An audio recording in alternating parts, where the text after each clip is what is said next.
Back to my channel. Today I have got a battery for the Kawasaki VUCAN 1600. This battery was 117 and some change. Anyway, let's get it open. It's kind of like some dust on the box and stuff. Or is this? It's been sitting on the shelf for a while, but at the place I got this battery, that's the only battery that they had. We got the bolts, the acid, and the battery. Now, there's something that's very important that I'm going to mention about this. Now, some of this y'all know, but be a bunch of y'all would probably know about this. But there's a very few out there that probably don't know. And this is where they make a mistake about putting the acid in and doing the charging on it. Because when you put the acid in there, it'll show voltage. And there's a lot of people just take it for granted. Okay, we got voltage and all. Yes, you got the voltage, but do you have the amperage? And very clearly on this battery, it says charging method 1.8 amps times 10 hours. In other words, once you put the acid in there and all, it needs to be charged for at least 5 hours to make the battery last.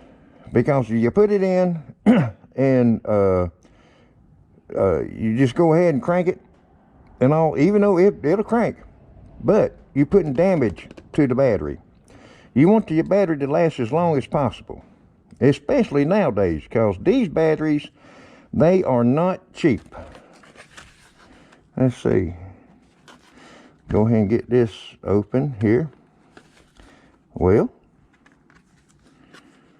I reckon I'll just do the tab.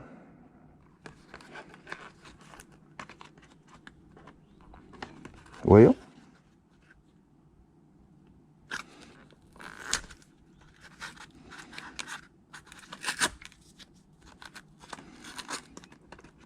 I'll get it one way or the other.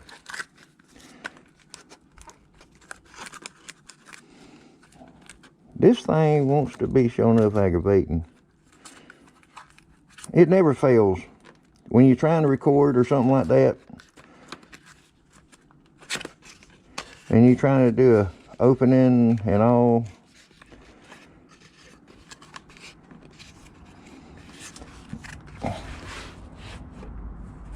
Okay, and there's some instructions. Oh, and there's your caps that you're going to put over your battery. All right, well, let's get this thing started. Ooh, has some pressure on it. Maybe that's a good sign.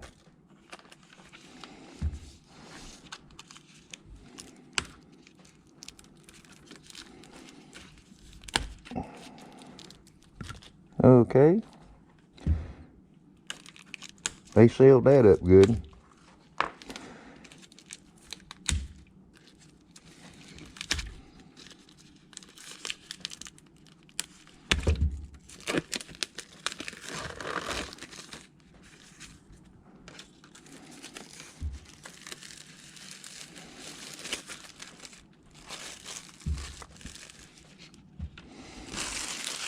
Yeah, I got a mess to clean up here. All right, now pull these off, even though it says do not open, but that's okay because we're sealed. Now, what you want to do, invert, take it, push down, and let it drain into the battery. Oh, let's check something right quick like. Let's see, yeah, that's the positive.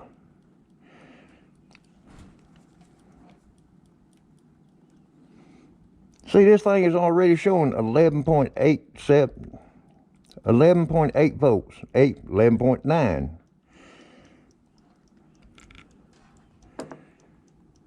And this one is not, yeah, they draining. But that's the mistake I'm talking about. You know, people will check the battery and say, okay, we got voltage. We'll go ahead and put it in. And not charge it. I have seen people do this. Anyway, let me let it finish draining. And I'm fixing to put the charger to it. Look at the time. And there's going to be a minimum of 5 hours. Okay. All right, now that the acid is in the battery, you know, kind of squeeze it, make sure everything is in there. Lift it. All right, now lay that right there. Check your battery, make sure you can see acid in there. Let's take it to the sunlight, that way I can look down in there.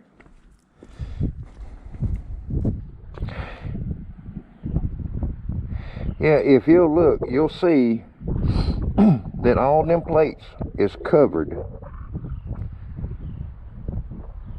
Now,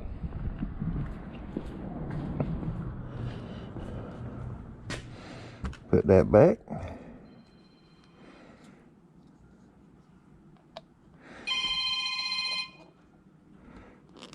Slide your caps on.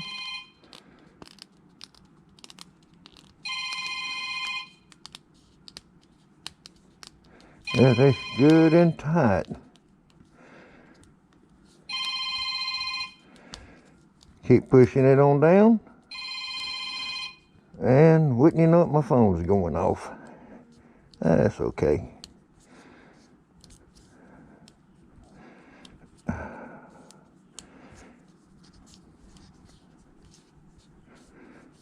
Sure it's good and sealed. Now, I just want to show y'all something right here. Let's see what kind of voltage it's got. 12.79. Now, I'm fixing to hook the battery charger to it. I should have had the battery charger out here. Alright, let me go get that. I'll be right back, y'all. Clean some of this mess up too. I'm back at the battery. It's been a little over 1 hour since I have put the acid in it. In other words, it's in the instructions. I failed to mention this to y'all, but there's a little bitty tiny writing. But anyway, the first thing is put the acid in. Second thing is stand by 1 hour. And the third thing is put the charger to it. And this, like I said, it's been a little over 1 hour since I have put the acid in. All right, what I'm going to do is I put the charger on it. Positive. Oh, before I do this, I want to show y'all the voltage on this battery. I checked it just a while ago, and it's like, dang.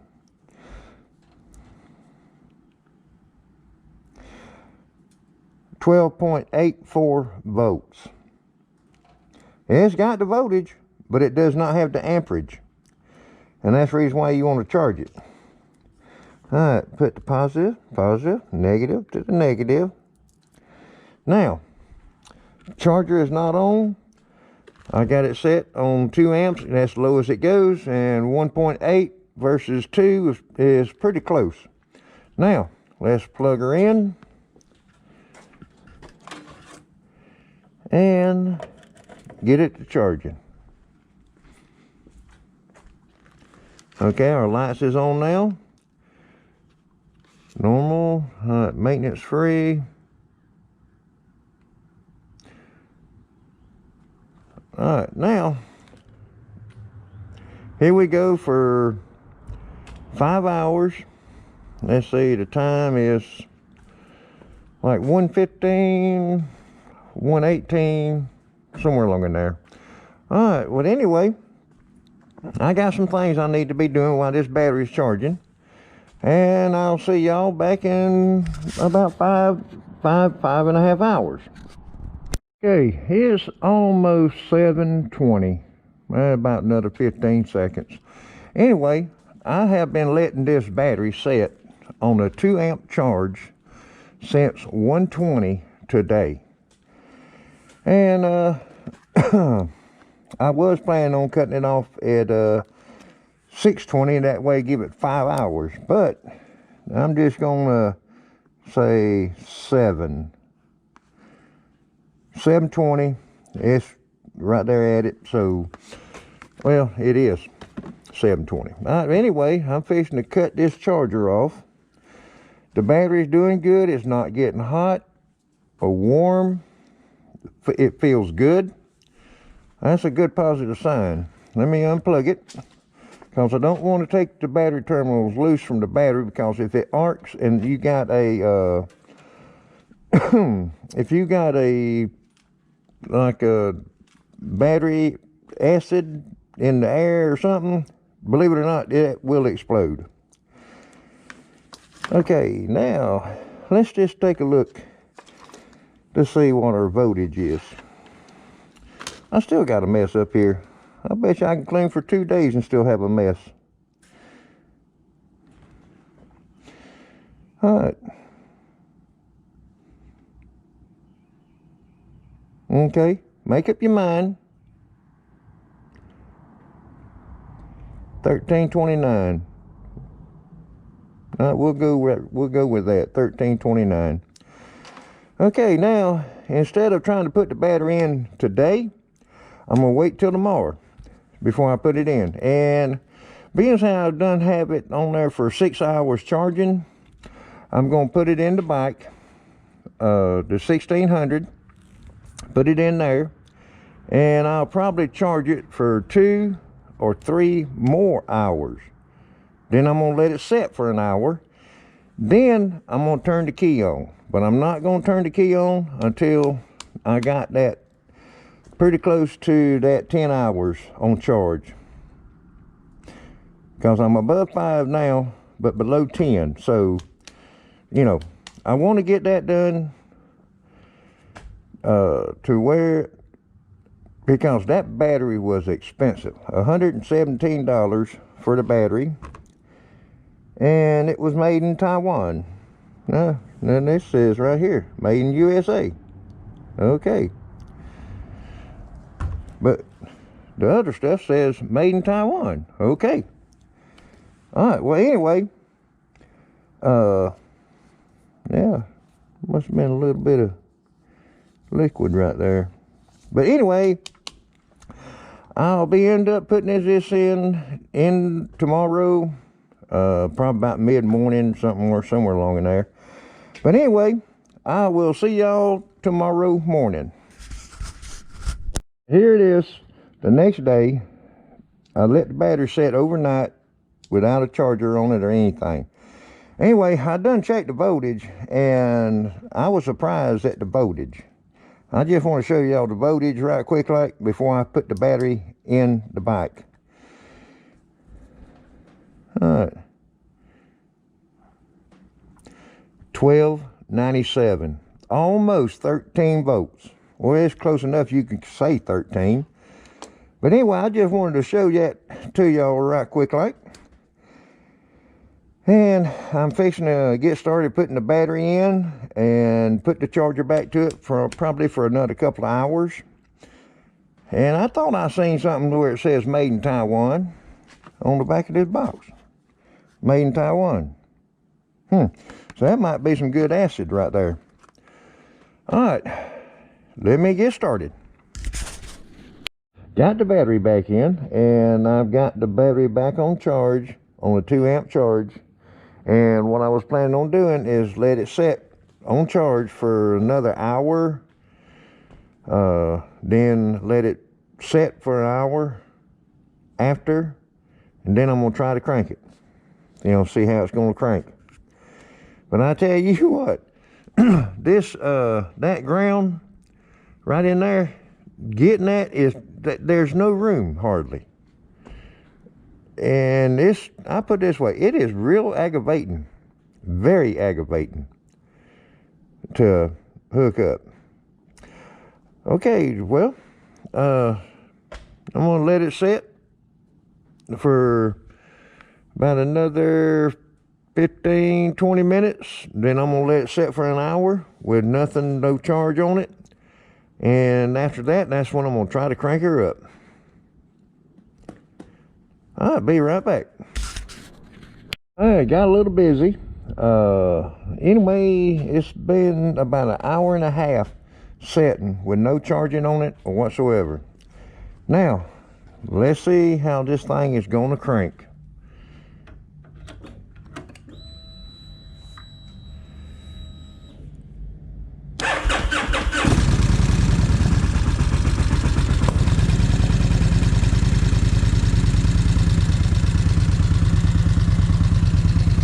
Okay, she's running.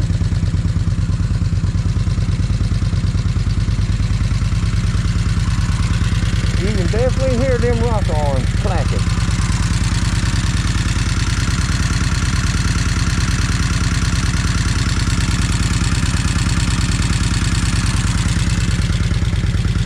Let's see, I want to check the charging system. See what it's charging. I forgot to get my voltmeter. Alright, let's see what we got on charging.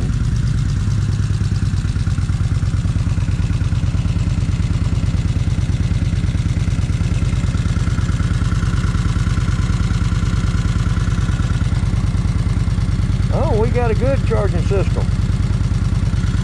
14.7, 14.8,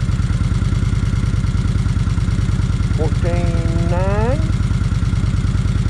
Whew, that was another thing I was worried about, was the charging system. The stator and the regulator. But I think we're okay on that. That's good. That is really, really good. I'm happy about that. Let's see. My wires got hung up. Okay, now I reckon what I do is just let it sit here and see if the motor sound is quieting down some.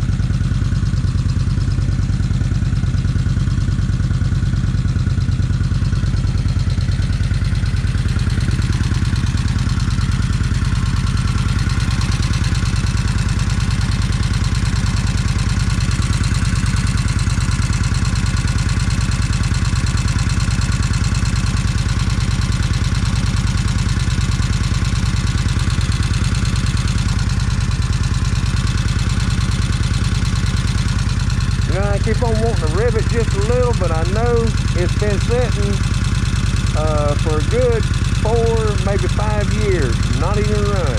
So I think I best just let her idle, because I don't want to take a chance on messing anything up inside that motor, or the engine, should I say.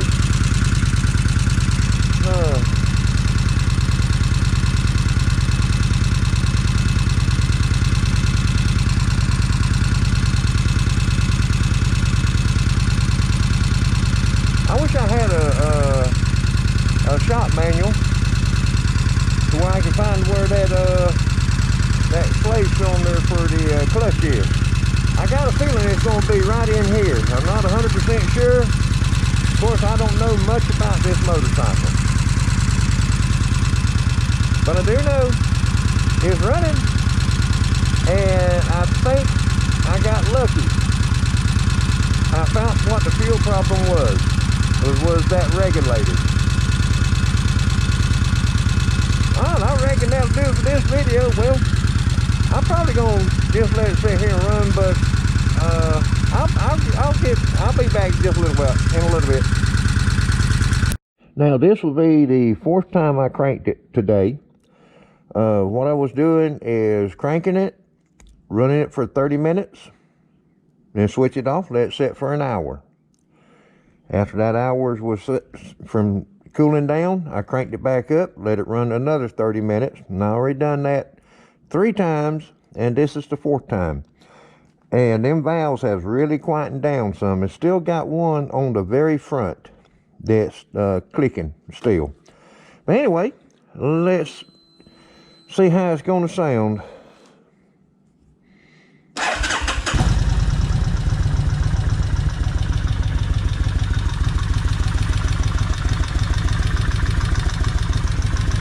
I can still hear this one up here clicking.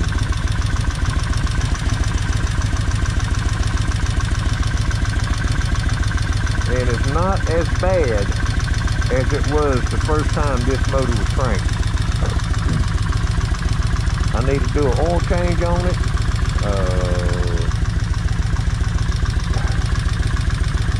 Brake fluid, clutch fluid.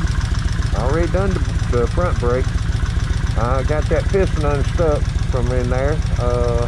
Too bad I didn't show y'all how I done that. What I've basically done was just take this line loose, took a screwdriver, stuck it in there, and took my time, bumped that piston back, worked the fluid, worked the piston, had to push it in, mash it, push it in. I got it freed up, and I put new fluid in it, put the line back on, then put new fluid in it, then bled it out down at the calipers at the wheels on both sides. But getting back to this, it's sounding a lot better now. I mean, a lot better.